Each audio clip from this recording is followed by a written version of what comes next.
રાજનાથ સિંહે લખનૌના બ્રહ્મોસ પ્રોડક્શન યુનિટનું ઉદ્ઘાટન કર્યું।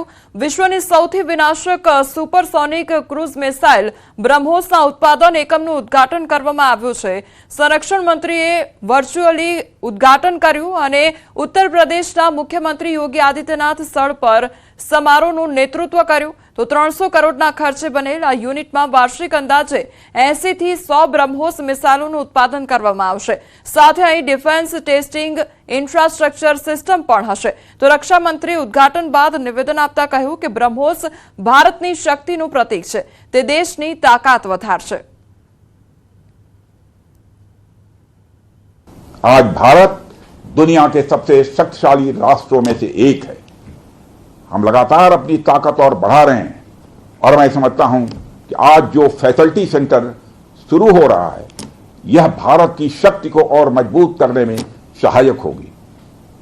साथियों, यह केवल एक फैक्ट्री का उद्घाटन भर नहीं है, बल्कि मैं समझता हूं कि रक्षा क्षेत्र में भारत की आत्मनिर्भरता की दिशा में एक बहुत बड़ा कदम है।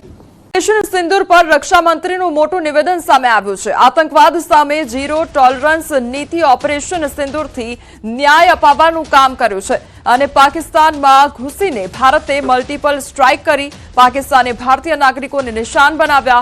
ગુરુદ્વારા મંદિરો પર હુમલાનો પ્રયાસ કર્યો। ભારતીય સેનાએ જડબાતોડ જવાબ આપ્યો છે અને માત્ર સરહદ જ નહીં રાવલપિંડી સુધી જવાબ આપવામાં આવ્યો છે। આતંકવાદ વિરુદ્ધ ભારત દ્રઢ છે। આતંકીઓ માટે સરહદ પારની જગ્યા પણ સુરક્ષિત નથી।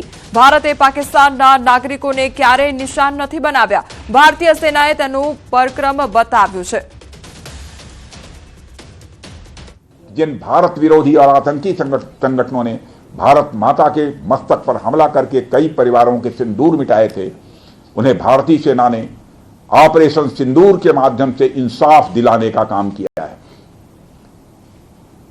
और इसके लिए आज सारा देश भारतीय सेनाओं का अभिनंदन कर रहा है।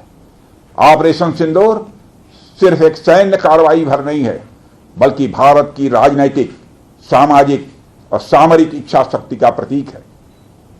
यह ऑपरेशन आतंकवाद के खिलाफ भारत की दृढ़ इच्छा शक्ति का और सैन्य शक्ति की क्षमता और संकल्प शक्ति का भी प्रदर्शन है।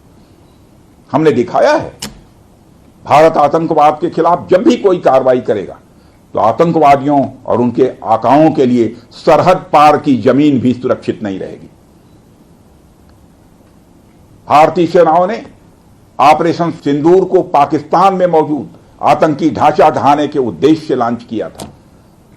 हमने उनके आम नागरिकों को कभी निशाना नहीं बनाया था, मगर पाकिस्तान ने न केवल भारत के नागरिक इलाकों को निशाना बनाया, बल्कि मंदिर, गुरुद्वारा, गिरजाघर पर भी हमले करने का प्रयास किया। भारतीय सेना ने शौर्य और पराक्रम के साथ साथ संयम का भी परिचय देते हुए पाकिस्तान के अन्य ठिकानों पर भी प्रहार करके करारा जवाब दिया है।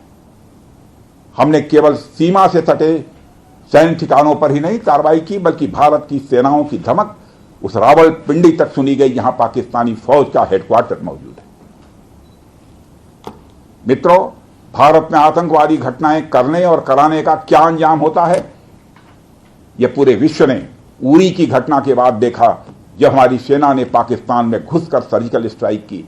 पुलवामा के बाद देखा जब बालाकोट पर एयर स्ट्राइक की गई, और अब पहलगाम की घटना के बाद दुनिया देख रही है कि जब भारत ने पाकिस्तान के भीतर घुसकर मल्टीपल स्ट्राइक्स की हैं।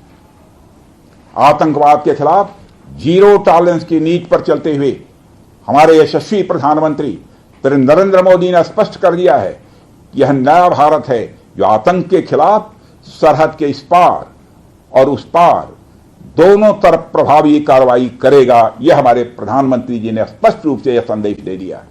રાજસ્થાનના જેસલમેરમાં મિસાઇલ ડિફ્યુઝ કરવામાં આવી છે। પાકિસ્તાન દ્વારા હુમલો કરાયેલ મિસાઇલ જેનો મોટો ભાગ બારોડ ગામમાં પડ્યો હતો તેને સેના દ્વારા નિષ્ક્રિય કરવામાં આવ્યો છે।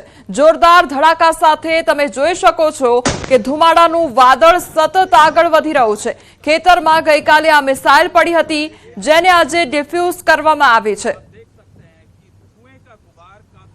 તો ગઈકાલે રાત્રે ખેતરમાં આ જે મિસાઇલ છે તે પડી હતી અને તેનો જે ભાગ છે તે ધ્વસ્ત કરવામાં આવ્યો છે, તેમજ મિસાઇલ ડિફ્યુઝ કરવામાં આવી છે। જેસલમેરમાં પાકિસ્તાની મિસાઇલ ડિફ્યુઝ કરવામાં આવી છે। તો ગઈકાલે આ ઘટના સર્જાઈ હતી। ગઈકાલે જે પાકિસ્તાનની જે મિસાઇલ હતી તે આ વિસ્તારમાં પડી હતી અને આજે તેને ડિફ્યુઝ કરવામાં આવી છે। ધડાકાનો અવાજ સંભળાઈ રહ્યો છે, તો જાણે કાળા વાદળો આગળ વધી રહ્યા હોય તે પ્રકારના દ્રશ્યો સામે આવ્યા છે। તો રાજકોટમાં સતત છઠ્ઠા દિવસે કમોસમી વરસાદ યથાવત। પડધરી તાલુકાના જીવાપર ગામ ખાતે ગાજવીજ સાથે વરસાદી ઝાપટું પડ્યું। નાના એવા ગામમાં વરસાદી ઝાપટું પડતા શેરીઓમાં વરસાદી પાણી ફરી વળ્યા। ગ્રામ્ય પંથકોમાં સતત વરસી રહેલા વરસાદના કારણે ખેડૂતોમાં ચિંતાનું મોજું ફરી વળ્યું છે।